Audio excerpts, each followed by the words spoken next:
आज हम जानने वाले हैं एफएमसीजी सेक्टर के 5 बेस्ट स्टॉक्स के बारे में जिनका शेयर प्राइस ऑलमोस्ट 500 रुपीज़ के आसपास है। और जिन 5 कंपनीज़ के बारे में आज हम जानने वाले हैं, जिनके बारे में आज हम बात करने वाले हैं, उन सारी कंपनीज़ के फाइनेंशियल रिकॉर्ड या फिर फाइनेंशियल कंडीशन बहुत ही स्ट्रॉन्ग है और ऑलमोस्ट सभी कंपनीज़ डेप्ट फ्री हैं। अगर आप उनके डेप्ट को मार्केट कैपिटल से कंपेयर करके देखो तो। और भी बहुत सारी चीज़ें हैं जिन्हें हम जानेंगे वीडियो के अंदर। और दोस्तों, जिन 5 स्टॉक्स के बारे में आज हम जानने वाले हैं, जो 5 स्टॉक्स आपको मैं बताने वाला हूँ, उनमें से 2 स्टॉक्स ऐसे भी हैं जो नॉन कोरोना इफेक्टेड है। नॉन कोरोना इफेक्टेड स्टॉक्स क्या होता है? नॉन कोरोना इफेक्टेड स्टॉक्स, इस टर्म का मतलब क्या है, ये हम समझेंगे वीडियो के अंदर। मैरिको, इस कंपनी का शेयर प्राइस चल रहा है ऑलमोस्ट 470 के आसपास। अगर हम बात करें इस कंपनी के ब्रांड की, तो इस कंपनी के पास टोटल 15 ब्रांड हैं, जिनमें Parachute, Saffola, Livon, Nihar Natural, Set Wet, Veggie Clean, Mediker और हेयर एंड केयर जैसे तमाम बड़े ब्रांड शामिल हैं। और दोस्तों, अगर हम इस कंपनी की सेल्स और प्रॉफिट की ओर देखें तो इस कंपनी का जो सेल्स हुआ है वो 8.5% का है और लगभग हमको 9.5% का इस कंपनी का प्रॉफिट देखने को मिलता है। अगर हम इसके पास्ट रिकॉर्ड को चेक करें तो इसका जो स्ट्रेंथ निकल के आता है दोस्तों, वो पिछले 3 सालों में कंपनी को लगभग 15.5% का प्रॉफिट हुआ है। इस कंपनी ने 35% की पिछले 3 सालों में ROE मेंटेन की हुई है, जो कि बहुत अच्छी बात है। और कंपनी के पास लगभग 60% प्रमोटर्स हैं और ये कंपनी वर्चुअली डेप्ट फ्री है। इस कंपनी के पास लगभग 142 करोड़ का डेप्ट है, कर्ज है, और ये कंपनी 61,000 करोड़ की है। तो अगर आप इसके मार्केट कैपिटल से इसका डेप्ट को कंपेयर करें तो ये 0.29% लगभग निकल के आता है। अब दोस्तों, अगर हम बात करें इस कंपनी की लिमिटेशन की, तो इस कंपनी की एक लिमिटेशन ये है कि इस कंपनी का पुअर रेवेन्यू ग्रोथ है। तो दोस्तों, अगर आप चाहते हैं मैं एक ऐसे टॉपिक पे वीडियो बनाऊं जिस कंपनी का प्रॉफिट अच्छा हो रहा हो, फंडामेंटली स्ट्रांग हो, लेकिन रेवेन्यू ग्रोथ पुअर आ रहा हो, तो आप कमेंट करके बताइएगा दोस्तों। अब आगे बढ़ते हैं वीडियो में। इस कंपनी का पी रेशियो है वो 53.97 है। तो ये पी रेशियो इस एफएमसीजी के हिसाब से ये पी रेशियो थोड़ा हाई जा रहा है, ज़्यादा 50 जाता है, 40 जाता है। जो कंपनी ग्रोथ कर रही है उनमें इसका 53.97 गया है। तो अगर आप इसका शेयर अभी खरीद लेते हैं तो हो सकता है कंपनी की ग्रोथ को देख के ये लग रहा है कि अगर आप इसका शेयर अभी खरीद लेते हैं तो आने वाले कुछ टाइम में या आने वाले 6 महीने में, आने वाले 1 साल में ये आपके लिए इसका पी रेशियो कम हो जाएगा। अब बढ़ते हैं हम अपने दूसरे नंबर की शेयर की तरफ, जिसका नाम है Dalmia Bharat sugar and industry. दोस्तों, इसका शेयर प्राइस लगभग 450 रुपये के आसपास है।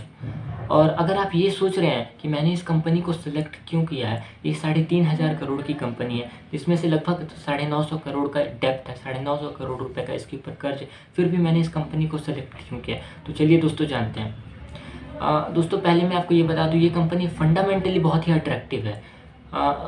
3 कारण थे, फंडामेंटली 3 कारण थे जिसके चलते मैंने इस कंपनी को सेलेक्ट किया। इस कंपनी का जो प्रॉफिट था वो 36% था।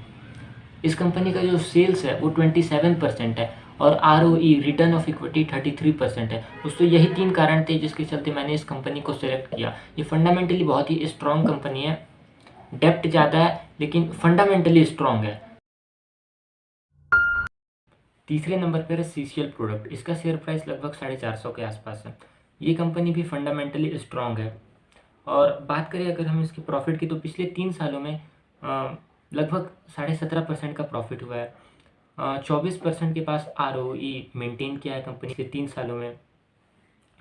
और कंपनी का एवरेज ऑपरेटिंग प्रॉफिट मार्जिन है वो 22.5% हुआ है। जब भी आप कभी किसी कंपनी का शेयर खरीदते हैं तो उसका एक बार ऑपरेटिंग प्रॉफिट मार्जिन ज़रूर चेक कर लीजिएगा, वो हर बार बढ़ रहा है कि नहीं। और दोस्तों, इस कंपनी की ये 5 ब्रांड्स हैं। और अगर इसके लिमिटेशन की बात करें तो इसका लिमिटेशन में ये है कि पुअर रेवेन्यू ग्रोथ है। इसका भी माइनस में आपको रेवेन्यू ग्रोथ दिख रहा होगा, -1.16 समथिंग ऐसे दिख रहा होगा, लेकिन ये नेगेटिव साइन पे पॉजिटिव वे पे है। मतलब अभी ये बढ़ रहा है और ये बढ़ेगा, मतलब ये पॉजिटिव वे पे अभी बढ़ेगा, इसका रेवेन्यू ग्रोथ अभी ऊपर जाएगा पॉजिटिव वे पे। तो चलिए दोस्तों, अब वक्त आ गया है ये जानने का कि क्या होता है नॉन कोरोना इफेक्टेड स्टॉक्स। तो दोस्तों, basically non corona affected stocks वो स्टॉक्स हैं जिन पर कोरोना पैंडेमिक का कोई इफेक्ट नहीं पड़ा है। जहां बाकी स्टॉक्स का ग्राफ कोरोना पैंडेमिक के आने के बाद नीचे चला गया, उसके बाद उठा, लेकिन वहीं पे कुछ ऐसे स्टॉक्स भी थे जिनका जो ग्राफ था वो कोरोना पैंडेमिक के आने से पहले, कोरोना पैंडेमिक के दौरान और उसके बाद भी कंसिस्टेंसी ग्रोथ उसमें देखने को मिला। मतलब उनका ग्राफ जो था वो नीचे नहीं गिरा, ना नीचे गिरा ना उसके बाद ऊपर गया। उनका जो ग्रोथ पहले कंसिस्टेंसी चल रहा था उसी में उनका ग्रोथ बढ़ते रहा। लेकिन दोस्तों सवाल उठता है ऐसा हुआ क्यों? तो इसका भी जवाब जानते हैं हम लोग। ऐसा इसलिए हुआ क्योंकि जो नॉन कोरोना इन्फेक्टेड स्टॉक्स है ये वही स्टॉक्स हैं जो फूड प्रोडक्ट वाले हैं। आप लॉकडाउन जब इंडिया में लॉकडाउन चल रहा था तो हम सभी फूड प्रोडक्ट्स तो खा ही रहे थे दुकान से खरीद के। जो भी राशन का सामान होता था वो हम दुकान से खरीद के खाते ही थे।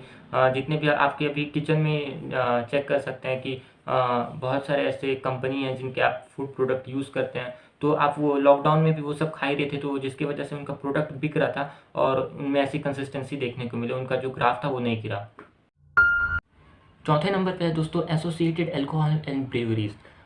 ये फंडामेंटली स्ट्रॉन्ग कंपनी है, ये नॉन कोरोना इफेक्टेड स्टॉक है। और अगर हम बात करें इसके ब्रांड की तो इसमें Bombay special whisky, Superman fine whisky जैसे बड़े ब्रांड शामिल हैं। अगर हम इसके पिछले 3 साल का पास्ट रिकॉर्ड चेक करें तो उसमें हमको देखने को मिलता है कि कंपनी को 32% का प्रॉफिट हुआ है। पिछले 3 सालों में कंपनी ने 25% का आरओई मेंटेन किया हुआ है और कंपनी के पास लगभग 60% प्रमोटर्स हैं। अगर हम इसके लिमिटेशन की बात करें तो पिछले 3 सालों में इसका एक लिमिटेशन ये देखने को मिला है कि पुअर रेवेन्यू ग्रोथ है। पिछले 3 साल में लगभग 10.5% का रेवेन्यू इसने जनरेट किया है।